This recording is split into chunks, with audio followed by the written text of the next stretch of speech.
Hi, my name is Zach Zaman, and we're at our gallery Heirloom in the North Shore of Long Island. Today we'll be talking about traditional Persian rugs. We'll be focusing on antiques from the late 19th and early 20th century. The origin of rug weaving is obscure at best.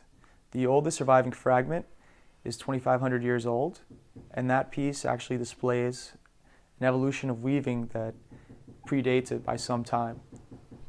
The art form continued to evolve in the 15th century to the 18th century is generally known as the golden age of rug weaving. And this was during the Safavid era in what is now modern-day Iran. Rugs from the first golden age are very rare, and it's unlikely that you'd come across rugs of that age unless you're at a Christie's or Sotheby's auction, and then very infrequently as well. But the second golden age of rug weaving was in the late 19th century. That's when there was interest from Europe and America in this art, and rug production was ramped up, and we started to see some very good examples of weaving back in the marketplace. This rug right here is an example of a sampler rug. This was created to show the marketplace in Europe and the United States what a larger rug could potentially look like. So they would show the field design here, and then a border and how it interacts with the field here. So if the people that were taking orders in the United States or Europe like this, they could make a production order of many in this type of style. So this is a great example of a bijar sampler. Bijar was a rug woven by Kurdish people in the northwest of Iran. The weaving style of it is very densely packed. For bijars, the weavers would actually wet the wool as they were weaving it. So they'd pack in a lot of extra wool. They call these rugs the iron rug of Persia because of their durability. This next rug is an example of a Farahan from western Iran. It's from the turn of the century. It's very finely woven with a good color combination. This Haredi pattern is actually a very common pattern, and what it displays is a water garden. Surrounding the rosette and diamond in the center are these four symbols, which we call mahi, which is the Persian word for fish. This rug is a mashad from the eastern province of Khorasan in Iran that borders Afghanistan. It's a great example of traditional design in a Persian rug.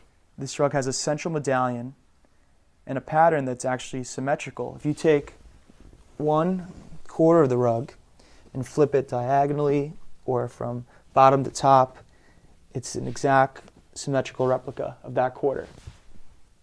What's interesting about this rug too is when you get to eastern Iran, a lot of times you use different dyes. The red of this dye is not madder root, like more commonly found for rugs in the west of Iran. It's actually a dye called cochineal, which is a pigment that's derived from insects.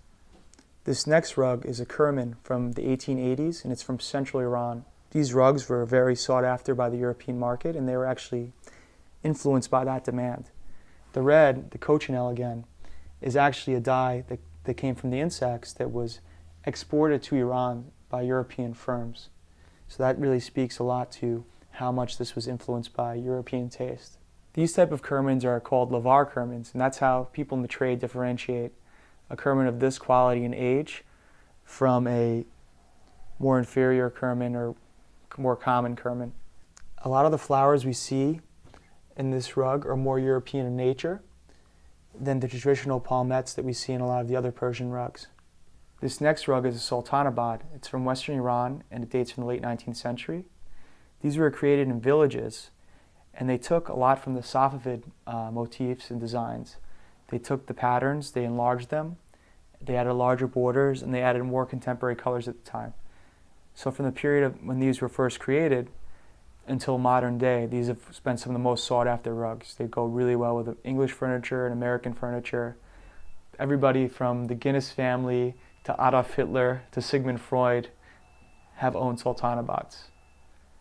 Thanks for joining us today at Heirloom. I hope you enjoyed the traditional Persian rugs. We hope to see you again soon.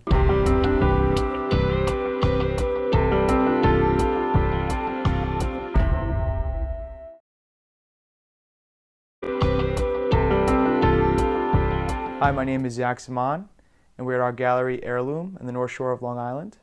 Today we'll be talking about traditional Persian rugs. We'll be focusing on antiques from the late 19th and early 20th century. The origin of rug weaving is obscure at best. The oldest surviving fragment is 2,500 years old, and that piece actually displays an evolution of weaving that predates it by some time.